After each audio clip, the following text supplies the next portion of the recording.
guys! Welcome back to my channel. This is John, and for today's video, pupunta kami ngayon sa Mount Layas kasi naiintriga kasi ako sa mga post sa Facebook. Kasi ang gaganda ng mga kuha nila, as in. Ito kasi daw, mamaya ko nakukwento kung ano ba yung kwento kung bakit Mount Layas yung tawag doon sa bundok na yun. And then, umaahon ako ngayon dito sa amin kasi susundin ako dito ng sasakyan, motor. Tapos yung mga kasama ko, yung mga pinsan ko, kasi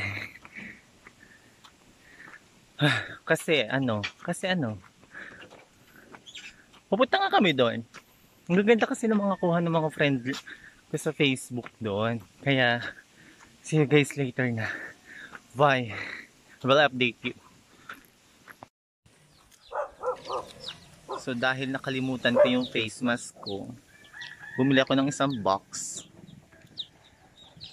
Kahit meron akong copper mask sa amin. Yun lang.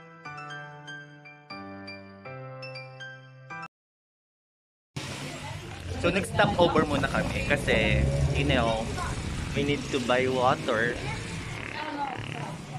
I'm with him. Nagnakaw na agad siya ng face mask sa akin. Nakingi agad, wala doon siyang baong face mask. Talagay ko lang sa bag mo.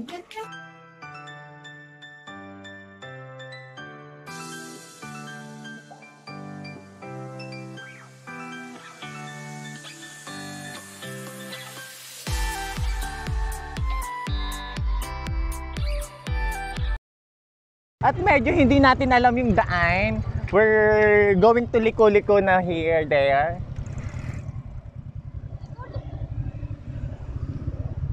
We're turn to the right side. Ganon.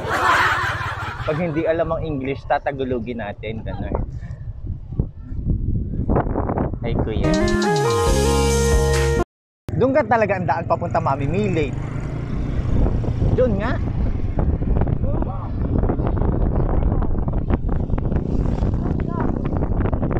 Dito daw. Dito nga, ate. Thank you, ate.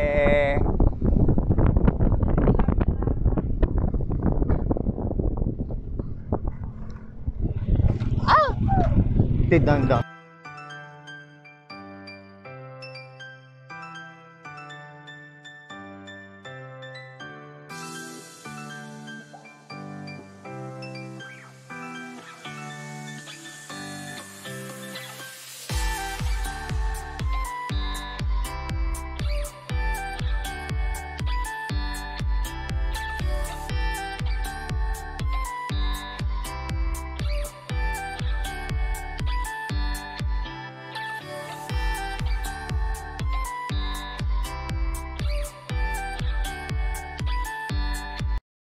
Pagod ka na ba, sis?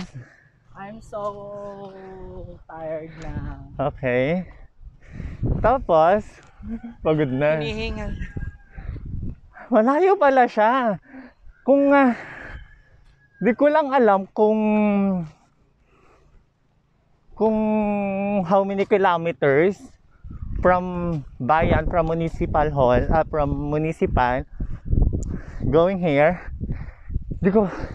Di ko alam kasi hindi ko pa sa nasi-search on Google kasi hindi ko pa wala pa ata siya sa Google or sa Waze or sa Google Map. Kaya hindi ko masuggest pa kung gaano siya kalayo from municipal. And we will check then if they follow the safety protocols like social distancing, using face mask, but I don't know pa rin.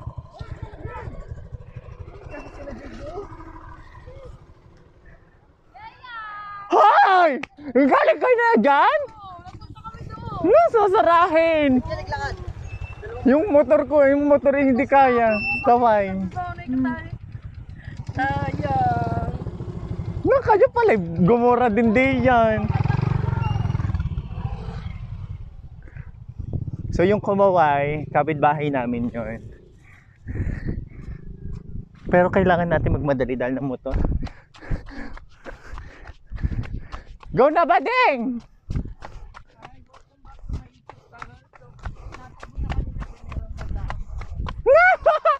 Ang layo, te! I can't! Pinaglakad nila kami. Tapos yung mga tomboy yung sakay.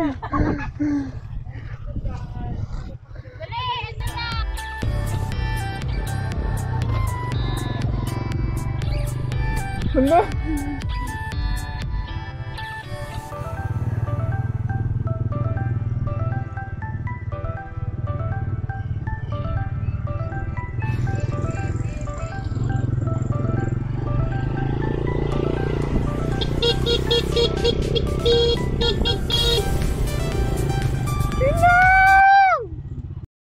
Ang mahirap lang dito, hindi ka?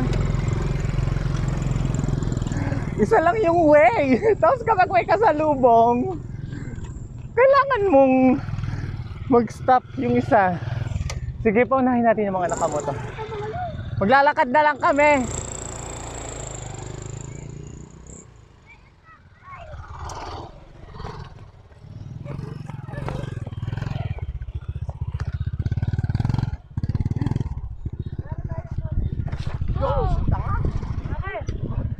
As you can see,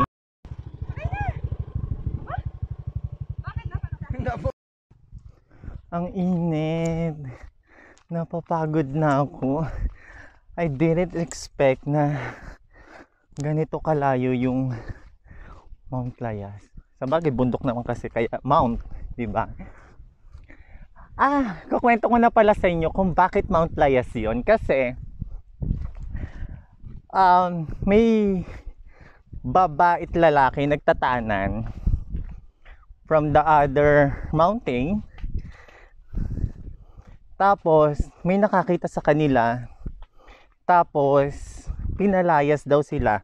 Di ko alam kung tama yun Pinalayas daw sila dun sa kanilang pinipwestohan. So kaya nagpunta sila dito sa bundok na to. Kaya daw to tinawag na Mount Layas kasi nga pinalayas sila. Ganun daw yun, te. Tama ba yung ano ko? Sa aking pagkakaintindi, parang gano'n na nasabi. And we are finally here. Ay, may may registration pa.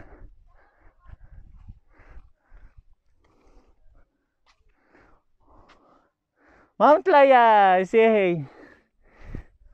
So kung gusto niyo pumunta dito for the reservation, kontakin niyo lang si Sir Mervin Encarnacion with his contact number 0948-390-4887.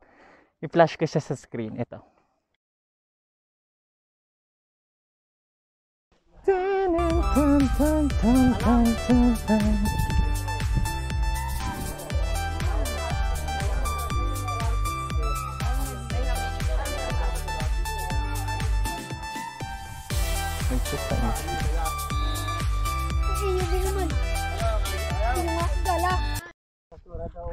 Nag-park na kami ng motor doon. Basura mo uwi ko. Okay. Nag-park na kami doon sa ilalim. Nagbayad na rin kami ng registration fee for only 20 pesos per person. Tapos dalawang motor is 20 pesos na yon. So bali 10 pesos per motor. Ay, andito yung mamahaling gabi tea. Wow! At meron pala din dito, pwede din pala silang mag-overnight dito. Pwedeng mag-overnight. Pero di ko natanong kung magkano yung overnight dito. Pwede naman kasi yung mga hikers talaga nag-overnight sila. And they have purpose. It's either they put Tagalogin na lang natin. namumulot sila ng basura or magtatanim sila ng puno. Ayun, yung what do you call that? Ayun yung purpose ng mga hikers, di ba? Hindi naman kasi ako mountaineer. Hindi rin ako hiker. Mountaineer and hiker are the same, di ba?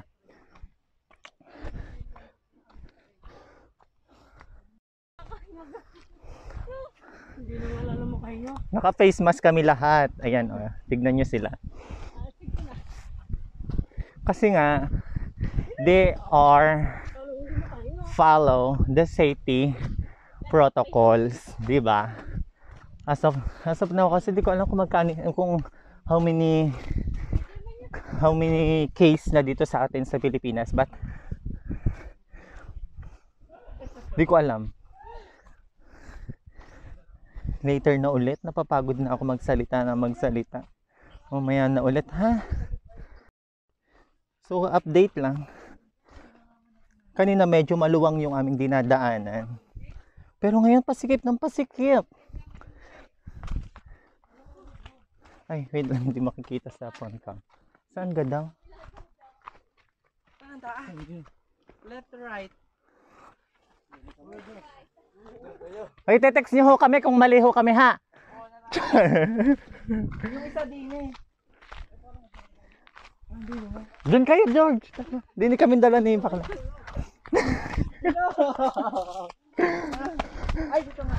Dito nga kasi may hagdan. Nakakapagod. Nakakapagod. Sanay naman kaming umahon actually.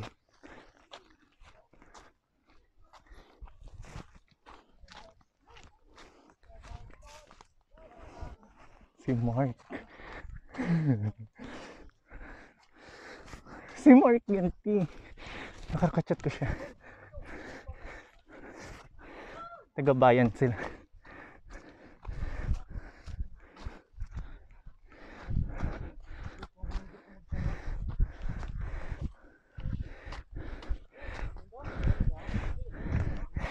I can't breathe!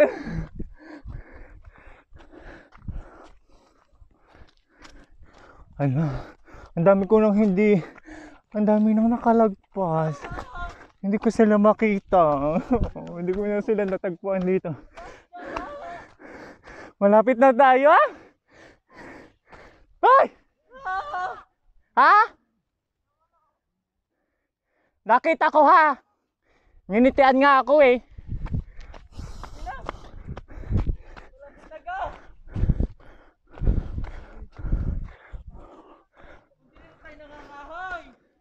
I'm tired. And we are finally here.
So ayun na nga, in-interview namin yung may-ari nung Mount Layas. Hindi pala totoo yung kwento na yung may nagtatanan from other mountain tapos pinalayas, pumunta dito. Hindi pala yung totoo.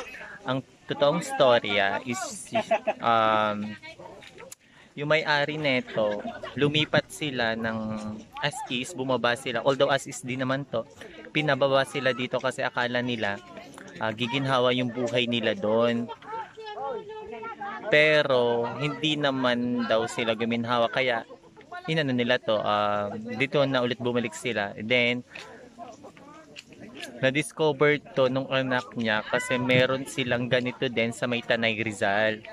Yung anak niya meron din silang parang tourist spot pa. Yun, sila yung may-ari nun. Di ko alam kung ano. Itatanong ko mamaya kung ano ba yung tourist spot na yon sa may Tanay Rizal. So ipapaliwanag ko mamaya, and then ipa-flash ko sa screen kung ano ba yung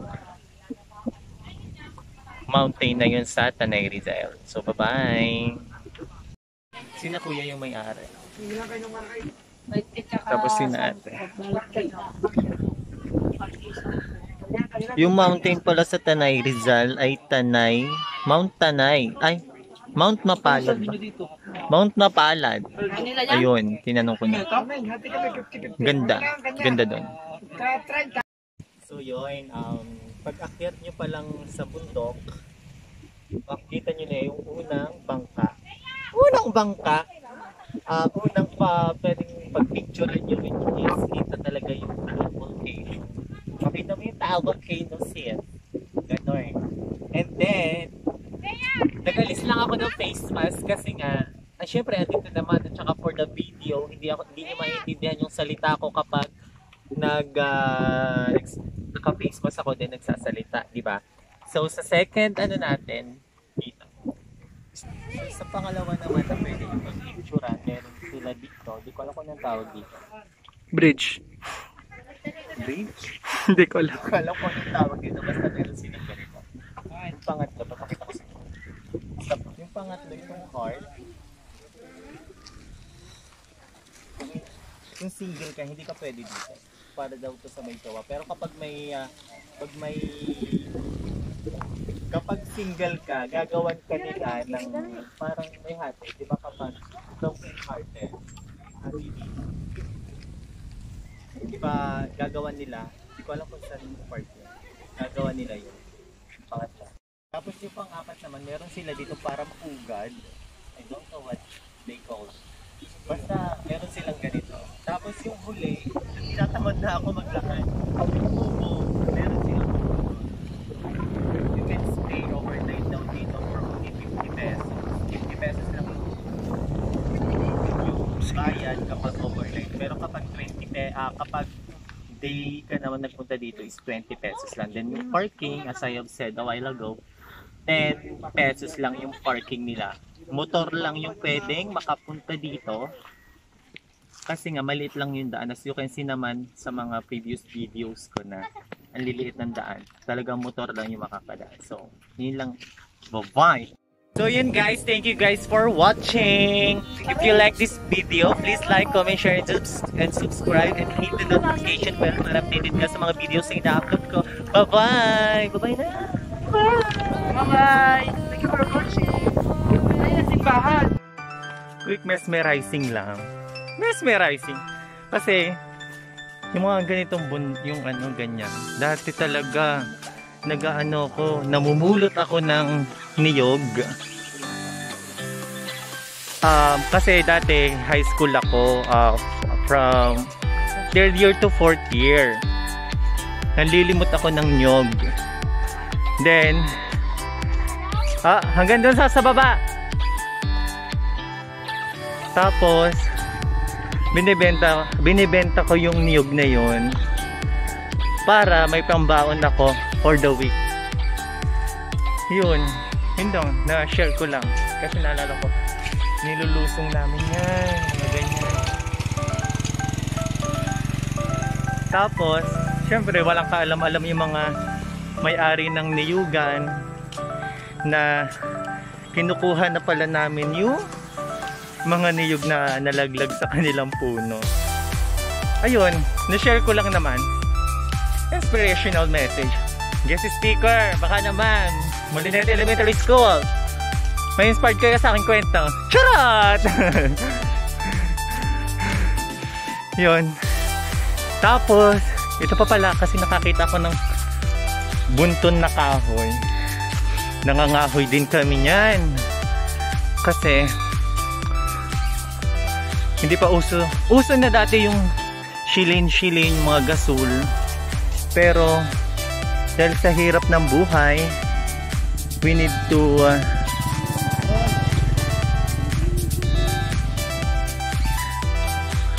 kailangan nating mangahoy. At ito pa pala, nakakita ko ng puno ng singkamas. Naguhukay din yan kami dati ng singkamas. Wala na, yun lang. Wala nang ano, ibang singkamas. Yun. Singkamas talaga, te. Tapos minsan ang dala namin asarol, itak, or gulok dito sa probinsya sa Batangas. Tapos dulos. Ano? Other term ng dulos. Basta yun yung pangbungkal. Ganon yung inaano namin. Dala-dala namin. Tapos makakahukay kami ng singkamas na sobrang dami. Tapos i-share din naman namin. Kung hindi namin maubos sa gubat, share namin. Tapos ito pa pala, kapag nangangahoy kami, may dala-dala kaming pagkain. Dun kami kumakain sa gubat kasi sobrang sarap kapag kunwari pagod na pagod ka sa pangangahoy. Tapos maghaano ka, magkakain ka after. Ay, ang nako. Gusto kong mangahoy sa next vlog ko para masaya, di ba? Papagod na ako. Kumaya na lang ulit. Napapagod ako magsalita habang naglalakad. Pauwi na kami actually. Na-share ko lang. Bye. Bye.